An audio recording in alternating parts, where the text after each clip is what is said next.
Hello my friends, welcome back to the channel Ashish sir. आज के इस लेक्चर में हम डिस्कस करने वाले इकोनॉमिक्स का first chapter that is introduction to micro economics and macro economics. तो मेक श्योर कि आप ये वीडियो पूरा देखें ताकि आपके सारे के सारे कॉन्सेप्ट क्लियर हो जाने चाहिए। तो without wasting time I am going to start. सबसे पहली चीज़ आपको समझ में आना चाहिए कि भाई इकोनॉमिक्स होता क्या है। जैसा कि आपने 11th स्टैंडर्ड में पढ़ा था कि इकोनॉमिक्स का मतलब क्या होता है। इन टर्म्स ऑफ इकोनॉमिक्स को हम लोग इस तरीके से कह सकते हैं कि it is a money value. तो जब किसी भी देश की बात आती है, जब किसी भी देश के डेवलपमेंट और ग्रोथ की बात आती है तो उसमें इकोनॉमिक वर्ड बहुत इंपॉर्टेंट रोल प्ले करता है। जैसे कि economic growth and economic development. अब economic growth and economic development का मतलब क्या होता है। जब आपके पास पैसे की वैल्यू बढ़ती है तो it is an economic growth. ठीक है, जब किसी भी देश के अंदर जो रिवेन्यू जनरेशन होता है जब वो इंक्रीज होता है तो उसको हम लोग इकोनॉमिक ग्रोथ बोलते हैं।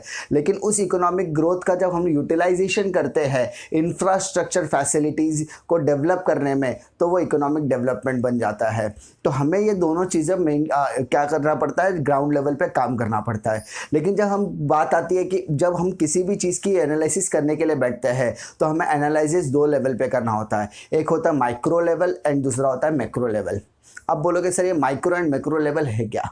तो पहले आप समझिए कि मान लीजिए आपकी जो सेंट्रल गवर्नमेंट है, ठीक है, जैसे अभी हमारी सेंट्रल गवर्नमेंट क्या है, बीजेपी की गवर्नमेंट है, दिल्ली में नरेंद्र मोदी जी हमारे प्राइम मिनिस्टर है, तो वो सेंट्रल गवर्नमेंट है। तो वो जो भी पॉलिसीज फ्रेमवर्क करेंगे वो मैक्रो लेवल पर करेंगे।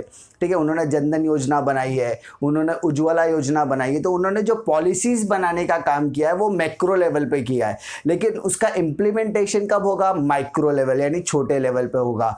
तो और ये पॉलिसीज बनाने का एक प्रोसीजर होता है कि सबसे पहले इसकी ग्राउंड लेवल जांच की जाती है, एग्जामिनेशन किया जाता है, इन्वेस्टिगेशन किया जाता है कि हमारे बीच में किस तरीके की रिक्वायरमेंट्स है। तो रिक्वायरमेंट करने के लिए, एनालिसिस करने के लिए आपको माइक्रो इकोनॉमिक्स का सहारा लेना पड़ता है। आपको एक सिंपल एग्जांपल देता हूँ कि हर 10 सालों में हमारे देश में जनगणना होती है। 2021 में भी हमारे देश में जनगणना होने वाली है। तो उस जनगणना पॉपुलेशन काउंटिंग के अंदर हमें कुछ चीज़ों की ज़रूरत देखनी पड़ेगी कि जब हमारे घर में कोई भी जनगणना करने के लिए कोई भी ऑफिसर्स आते हैं तो वो आने के बाद हमसे हमारी सारी डिटेल्स मांगते हैं। राशन कार्ड पे जितने लोगों के नाम होते हैं उन सारे लोगों की डिटेल्स मांगते हैं, नाम धाम काम से लेके सारी चीज़ें, हेल्थ से लेके सब कुछ वो मांगते हैं, ताकि ऑन दैट बेसिस आने वाले 10 सालों में उसी के ऊपर हम लोग अलग अलग पॉलिसीज बनाने वाले हैं। तो उन्होंने जो इंस्पेक्शन किया हुआ है वो माइक्रो लेवल का इंस्पेक्शन है।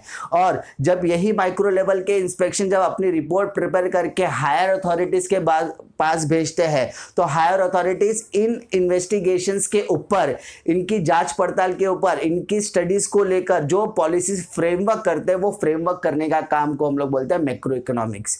यानी दो चीज़ आपको क्लियर हो गया, माइक्रो इकोनॉमिक्स होता है जो डिटेल एनालिसिस होता है और macro economics in detail analysis के ऊपर किया गया इंप्लीमेंटेशन रूल्स होते हैं। यानी यहां पर इकोनॉमिक्स दो पार्ट में डिवाइडेड है, micro economics and macro economics. Micro economics is a study of individual units. जब आपके घरों में बैठ के वो इन्वेस्टिगेशन करेंगे, आपके घरों में बैठ के जब वो किसी चीज़ के बारे में जांचने पड़तालने की बात करेंगे, किसी इंडस्ट्रीज पर्टिकुलर इंडस्ट्री के बारे में बात करेंगे, इंडिविजुअल की इनकम के बारे में बात करेंगे, इंडिविजुअल के फैक्टर्स के बारे में बात करेंगे, तो वो पर्टिकुलर चीज़ें माइक्रो इकोनॉमिक्स के अंदर आती है। और मैक्रो इकोनॉमिक्स के अंदर क्या आता है, इन माइक्रो इकोनॉमिक्स का जो भी आउटपुट निकलेगा उनके मतलब सपोज आपने ए इंडस्ट्री का आउटपुट निकाला, बी का आउटपुट निकाला, सी का, आपने सबकी स्टडी की, आपने हर इंडस्ट्रीज की इंडिविजुअल स्टडीज की है। तो इंडिविजुअल स्टडीज के बाद सबकी एक एग्रीगेट रिपोर्ट बनेगी, उस एग्रीगेट रिपोर्ट को मैक्रो इकोनॉमिक्स माना जाएगा।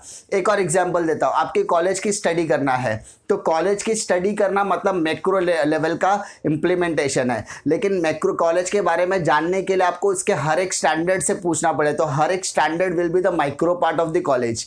बट हर स्टैंडर्ड के अंदर बहुत सारे बच्चे हैं तो स्टूडेंट्स और जो स्टैंडर्ड है दैट इज क्लास है, वो दोनों के अंदर माइक्रो मैक्रो का रिले, यानी students analysis will be the part of class analysis. तो class will be the micro part and students will be the micro part. तो आप हर एक चीज़ों से क्या करोगे, गुजरना पड़ेगा, आप लोग हर चीज़ों की इन्वेस्टिगेशन करोगे। और ये माइक्रो लेवल की इन्वेस्टिगेशन से एक चीज़ बेनिफिट होती है कि हमें एक पक्का रिपोर्ट तैयार होता है, एक प्रॉपर इन्वेस्टिगेशन होती है, जिससे हमें पता चलता है कि हमने जो पॉलिसीज़ बनाई हुई थी या हम जो पॉलिसीज़ बनाने वाले हैं वो दोनों की इम्प्लीमेंटेशन इस लेवल पे हो रही है या होगी या नहीं, इसके बारे में हमको डिटेल एनालिसिस पता चलता है। तो माइक्रो इकोनॉमिक्स और मैक्रो इकोनॉमिक्स दो तरीके से डिवाइड होता है, दो पार्ट होते हैं, micro economics and macro economics. तो micro, the term micro and macro, the term micro and macro is comes from Greek word.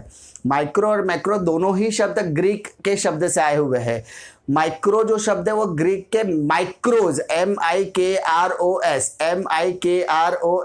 शब्द से लिया गया है, और जो मैक्रो शब्द है वो मैक्रोज, MAKROS शब्द से लिया गया है। माइक्रो शब्द माइक्रोज से लिया गया है, मैक्रो शब्द मैक्रोज MAKROS से लिया गया है। माइक्रोज का मतलब होता है स्मॉल पार्ट, और मैक्रोज शब्द का मतलब होता है लार्ज पार्ट। इसका मतलब हम लोग ऐसा बोल सकते हैं, micro economics is analysis of individual units, macro economics is analysis of aggregate unit. Micro economics individual unit के एनालिसिस करता है, मैक्रो इकोनॉमिक्स एग्रीगेट यूनिट्स के एनालिसिस करता है।